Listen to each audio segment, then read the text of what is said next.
લાડુ ખાઓ લોહી બનાવો, લાડુ ખાઓ વજન ઘટાડો.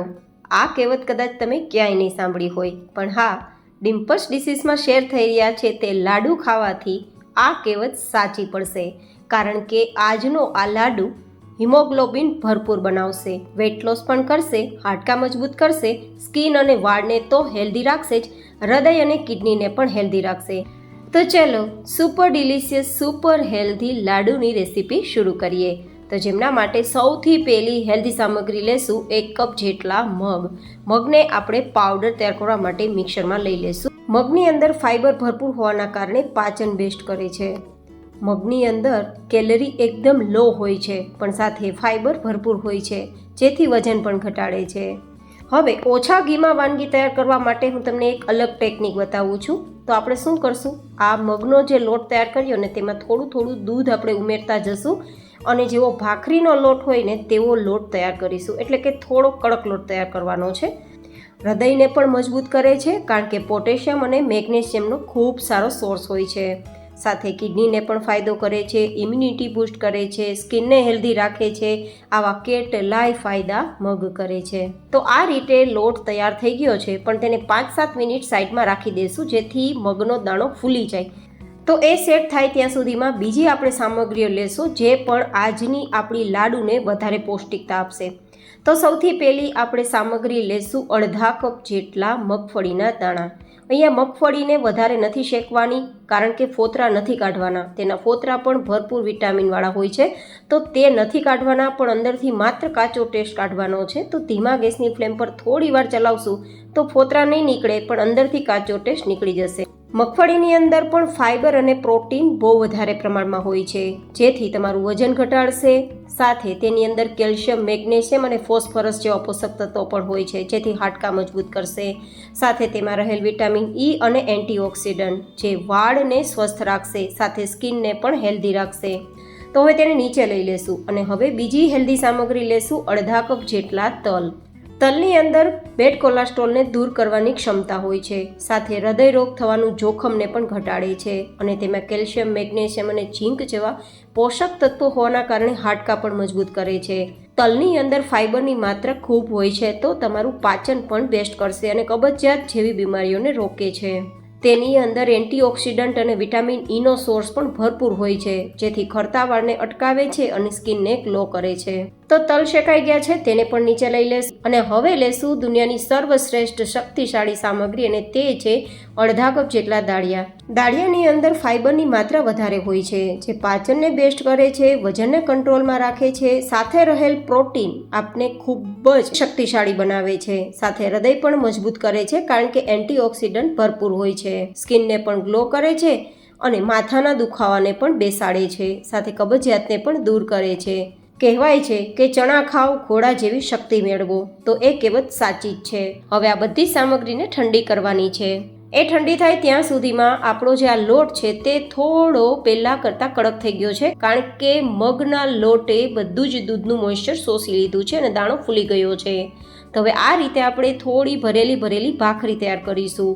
આ રીતે આપણે માર્ક કરી દઈશું, જેથી ભાખરી ફૂલે નહીં. અને હવે આ જે ભાખરી છે તેને આપણે શેકવાના છીએ. જોકે તમે સીધો ડિરેક્ટલી ઘીમાં લોટ શેકી શકો છો, પણ તેમાં ઘીનું પ્રમાણ થોડું વધારે જોશે. તો વધારે ઘી આપણા હેલ્થ માટે સારું પણ નથી અને વેટ લોસમાં પણ ન લઈ શકાય. તો આ રીતે મેં તમને ઉપાય બતાવ્યો છે. તો તમને મારો આ ઉપાય કેવો લાગ્યો એ કોમેન્ટમાં મને જરૂર બતાવજો, અને આજની આ લાડુની રેસીપી તમને કેવી લાગી એ પણ મને કોમેન્ટમાં જરૂર બતાવજો. હવે બંને સાઈડ માત્ર 1/4 ટીસ્પૂન જેટલું જ ઘી લગાવશું અને ગોલ્ડન કલર પર આવે ત્યાં સુધી એકદમ ધીમાથી મીડિયમ ગેસની ફ્લેમ પર શેકીશું, જેથી અંદર સુધી ભાખરી આપણી શેકાઈ જશે અને ઘીનો ઉપયોગ પણ વધારે નહીં કરવો પડે. તેમ છતાં આપણી આ વાનગી એકદમ દાણેદાર તૈયાર થશે ને ખૂબ સ્વાદિષ્ટ લાગશે. તો ઓછા ઘીમાં મીઠાઈ તૈયાર કરવી હોય તો આ એકદમ બેસ્ટ રીત છે.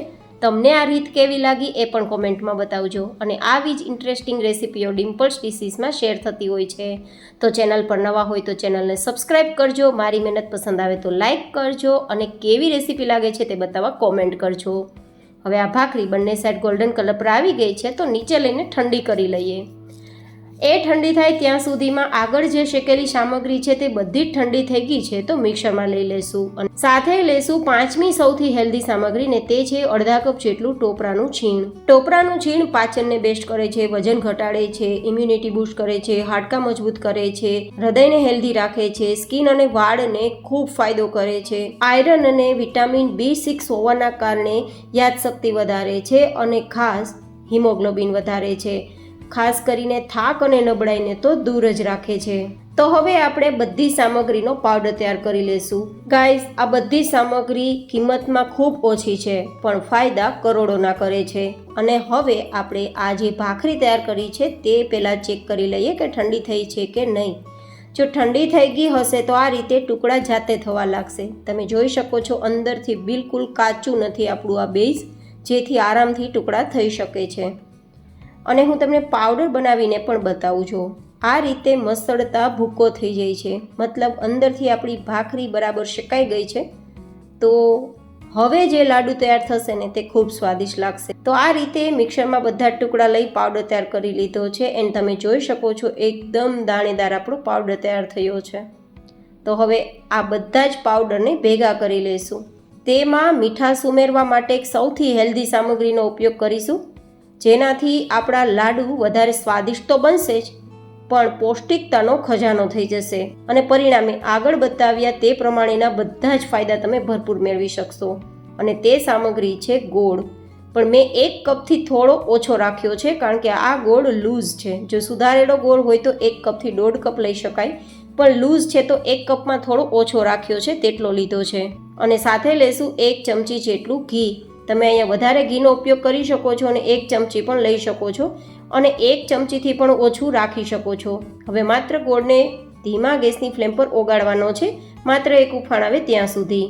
ગોળની અંદર આયરનનું પ્રમાણ ભરપૂર હોય છે, જેથી ફટાફટ તમારું હિમોગ્લોબિન વધારશે અને ગોળની અંદર નેચરલી તમારા શરીરને ડિટોક્સ કરવાની તાકાત પણ હોય છે. સાથે સાથે શરીરમાં એક્સ્ટ્રા જે પડેલું કાર્બોહાઈડ્રેટ્સ છે તેને ઉર્જામાં પરિવર્તિત કરવાનું કામ કરે છે, જેથી આપણું મેટાબોલિઝમ ફટાફટ બૂસ્ટ થાય છે અને વજન પણ કંટ્રોલમાં રહે છે. જોકે વજન ઘટાડવું હોય તો ડેલીના માટે 1 લાડુ કાફી રહેશે. રોગ પ્રતિકારક ક્ષમતા પણ વધારશે, સ્કિનને પણ એકદમ ગ્લો કરશે અને એનિમિયા જેવી બીમારીઓને દૂર રાખશે. થાક અને નબળાઈને તો કોસો દૂર રાખશે. જોકે ગોળના તો જેટલા કહીએ તેટલા વખાણ ઓછા. તો હવે ઓગાળેલો આપણો આ ગોળ આ બધા જ પાવડરમાં મિક્સ કરી દેશું અને મિક્સ કર્યા બાદ તમે ચોઈસ પ્રમાણે મોટા કે નાના લાડુ તૈયાર કરી શકો છો. આમાં આપણે એક પણ પ્રકારનું ડ્રાયફ્રૂટ્સ યુઝ નથી કરેલું, તેમ છતાં super healthy and super delicious આપણા લાડુ તૈયાર થયા છે. આ લાડુને તમે 10-12 દિવસ માટે ફ્રીજની બહાર રાખીને ખાઈ શકો છો. ફ્રીજમાં રાખ્યા વગર ખાશો તો વધારે ફાયદા થશે.